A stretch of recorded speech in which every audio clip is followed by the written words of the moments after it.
ಸಂಪೂರ್ಣವಾಗಿ ದುರ್ಗಾಪರಮೇಶ್ವರಿಯಾಗಿ ನೆಲೆನಿಲ್ಲಿರುತ್ತೇನೆ.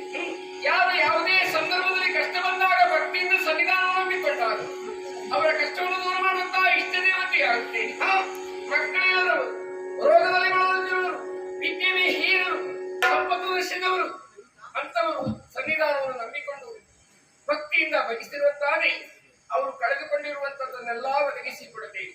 ಹಾಗೆಯೇ ನನಗೆ ಕೆಲವಷ್ಟು ಪೂಜೆಯ ಅವಶ್ಯಕತೆಯು ಯಾವುದಪ್ಪ ಅದು? ಭಕ್ತರು ಸಲ್ಲಿಸಬೇಕಾಗಿರುವಂತಹ ಪೂಜೆ ಯಾವುದಲ್ಲಯ್ಯ? ಮಂಗಳಾರತಿ, ಕುಂಕುಮಾರ್ಚನೆ, ಹರಿವಾಣ ನೈವೇದ್ಯ, ಬ್ರಹ್ಮರಥೋತ್ಸವ, ಇದೆಲ್ಲರಲ್ಲಿ ಇಷ್ಟವಾಗಿರುವಂತಹ ಪ್ರೀತ್ಯಾರ್ಥ ಸೇವೆ ಅಂತಂದ್ರೆ ಬೆಳಕಿನ ಸೇವೆ ಮಗನೇ. ಬೆಳಕು? ಹೌದು. ಏನಮ್ಮ ಬೆಳಕು ಅಂದ್ರೆ? ಯಕ್ಷಗಾನ ಬಯಲಾಟ.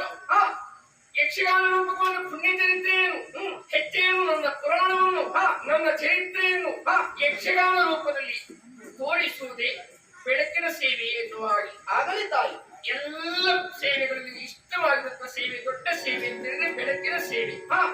ಹಾಗೆ ಈ ಸಂದರ್ಭದಲ್ಲಿ ಯಾರು ಭಕ್ತಿಯಿಂದ ಆರಾಧಿಸುತ್ತಾರೋ ಆ ಭಕ್ತರನ್ನು ಉತ್ತರಿಸುವುದಕ್ಕಾಗಿ ನಾನಿಲ್ಲಿ ನೆಲೆಗೊಳ್ಳುತ್ತೇನೆ.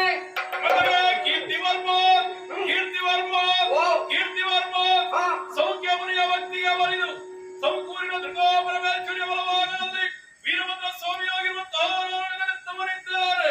ಯಾರು ಕಷ್ಟ ಬಂದ ಕಾಲಕ್ಕೆ ನನಗೆ ಪ್ರಿಯವಾದಂತಹ ಸೇವೆ, ಒಡೆಯ ಸೇವೆಯನ್ನ ಕಷ್ಟ ಕಾಲದಲ್ಲಿ ಹೇಳಿಕೊಡುತ್ತಾರೋ ಅವರ ಕಷ್ಟವನ್ನ ದೂರ ಮಾಡಿ ಇಷ್ಟಾರ್ಥವನ್ನ ಈಡೇರಿಸುತ್ತಾರೆ.